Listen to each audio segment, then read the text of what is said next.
Il y a X-Mentor qui nous a fait un décrochage quelque part. Voilà un petit film de dirigeantes, serial entrepreneurs.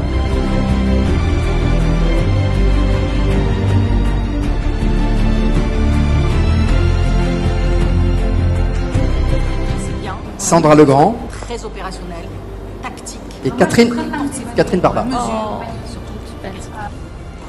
Moi, je suis très fan des bottes Aigle. Je les trouve magnifiques. Je pense que la vraie clé, c'est d'aimer les clients. Les clients, les écouter, les aimer, les bichonner, et puis aimer les équipes qui les vendent. Et moi aussi, je suis fan. J'ai un imperméable pour faire du vélo. Et je crois qu'il y a un vrai créneau Moi, j'ai des sur bottes, le moi, j'ai vélo. des bottes. Moi j'ai des bottes qui me bottent, mon pote.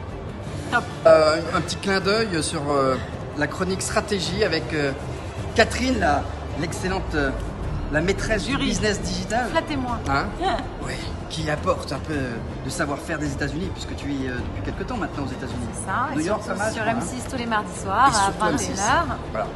Et moi, je suis, Sandra. je suis sur Europe 1 régulièrement, coach sur la France qui bouge. Tac. Et Voilà. vive Aigle. On adore, on vive est Aigle. fans. Voilà les femmes entrepreneurs. Merci, super joli. Merci. Oui, bah, vous pouvez applaudir, allez-y, hein, c'est sympa. On va maintenant s'orienter en particulier sur la stratégie, notamment par rapport à Aigle. Dans la stratégie pour une marque, pour des produits, on peut choisir beaucoup d'axes. On ne va pas en prendre 50, on en prendra 3 plus un petit bonus. C'est-à-dire évidemment quand on a une marque incarnée qui a 166 ans, 1853 je crois. Exactement. C'est ça. Donc une marque de 166 ans qui existe toujours, qui est pérenne, eh bien, stratégie de marque. Donc ça sera ma première question. Qu'est-ce qu'il en est quelle est la stratégie, en tout cas les prémices. La deuxième, c'est par rapport aux produits. Comment on peut se différencier? Produits, services, usages. Et enfin le troisième, sur la stratégie business, géomarketing, ou quelques éléments qui permet effectivement de se dire quels vont être les leviers. On sait que dans les industriels, la distribution, le lieu est clé, le géomarketing peut être clé. Est-ce qu'il n'y a que ça ou il y a d'autres éléments avec les pays émergents ou autres? Donc c'est 3 sujets. Et le petit bonus, évidemment, le développement durable. Donc on commence par la stratégie de marque. Donc je parlerai de Copé Zimmermann à la fin quand même. Ce sera mon bonus perso en fait. Je vais m'auto-octroyer si vous m'y autorisez. Non, ce qui est génial quand on travaille sur une marque qui a 166 ans, une marque patrimoniale, c'est que on a un passé, une histoire dans laquelle on peut aller plonger pour s'inspirer.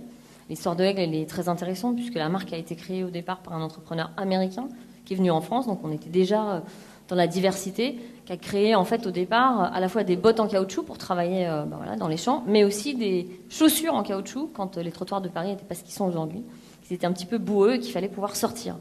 Et finalement, cette genèse de la marque, c'est ce qui va nous porter en termes de stratégie de marque. Les marques, surtout iconiques et anciennes, elles ne mentent pas. Il ne faut pas non plus les trahir quand on les développe. Donc cet axe d'une marque qui permet de vivre des expériences en sortant, en étant dehors, quel que soit le temps, quels que soient les éléments qu'on est prêt à affronter à l'extérieur, c'est ce sur quoi on va développer la marque, comme elle l'a été en 1853. Qui dans la salle a des produits Aigle? C'est bon ça. Ouais, un petit potentiel de recrutement. Merci. C'est bien, c'est bon. Donc ça c'est sur la marque. Et alors sur la différenciation, le produit, quels sont les éléments aujourd'hui qu'on peut évoquer? Oui, c'est une question qu'on s'est posée évidemment avec les équipes, puisque moi ça fait 6 mois que j'ai pris la direction de cette belle maison. Très intéressant aussi de voir que c'est une marque qui vient de l'outdoor à la base, et en même temps qui est une marque de vêtements pour tous les jours, comme la veste que je porte aujourd'hui. Ce qui est assez intéressant, c'est qu'il y a beaucoup de marques qu'on appelle lifestyle. D'ailleurs, vous me donnerez la référence. Hein. Bien sûr, avec plaisir. Ça, je commence déjà à échantillonner. Il y a beaucoup de marques lifestyle qui n'ont pas forcément beaucoup de fonctions. Donc, c'est des marques qu'on peut porter tous les jours, mais ce pas des produits très fonctionnels. Puis, il y a beaucoup de marques très outdoor qui n'ont pas des produits avec beaucoup de style. Et bien, nous, notre credo, c'est d'arriver à joindre le style et la fonction. Exactement comme cette veste d'ailleurs, qui est une veste qu'on peut porter comme ça ce soir et qui en même temps est en polaire et coupe-vent. Et donc si je la porte dehors, j'aurais pas froid et je serais protégée du vent. Donc c'est ça notre axe. C'est finalement un peu l'innovation additionnelle, c'est le culte du et on est dans un style, dans un mode, et à la fois il y a l'aspect fonctionnel. C'est très français, un fromage et dessert. Voilà. Nous c'est pareil, c'est les deux. Stratégie business, donc marque internationale. Ouais, très international. On en reparlera après dans la chronique suivante sur le détail, mais en termes de business, puisque c'est la clé, Quelle est la stratégie pour acquérir, conquérir, maintenir ou développer? Donc d'abord, en fait, on est, donc vous l'avez dit, on est une boîte qui fait à peu près 230 millions d'euros. La moitié du chiffre d'affaires est fait en Asie, au Japon, à Hong Kong, en Chine, qui sont des pays dans lesquels on est implanté depuis très longtemps. Ce qui est intéressant, c'est qu'en fait, en France, la marque est très connue, mais un peu endormie. Donc il faut qu'on la réveille et qu'on potentialise le fait que beaucoup de gens la connaissent. Et finalement, en Asie, c'est un peu l'inverse. On est sur une marque très niche, très désirable pour peu de personnes. Et ce qu'il faut, c'est qu'on fasse connaître la marque davantage. Donc finalement, on a la même vision, avec 2 chemins qui vont être adaptés à la situation de départ dans chacun des pays. Donc, placement premium en Asie, et le but, c'est de le développer. Bien sûr. D'accord. Bah, merci, monsieur. Dans la vie de tous les jours, quand vous vous levez le matin, vous écoutez de la musique, ou dans votre voiture, c'est quoi? Ah, j'ai plein de choses.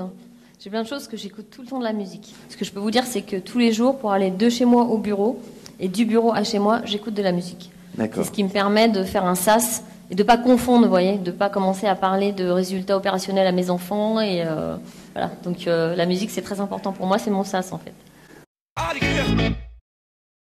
J'appelle avec nous la fondatrice de coachdaffaires.com et l'auteur de la collection des livres Tu te lèves et tu décides, Pascal Joly. Alors, qu'est-ce que c'est que Aigle, pour ceux qui ne connaissent pas?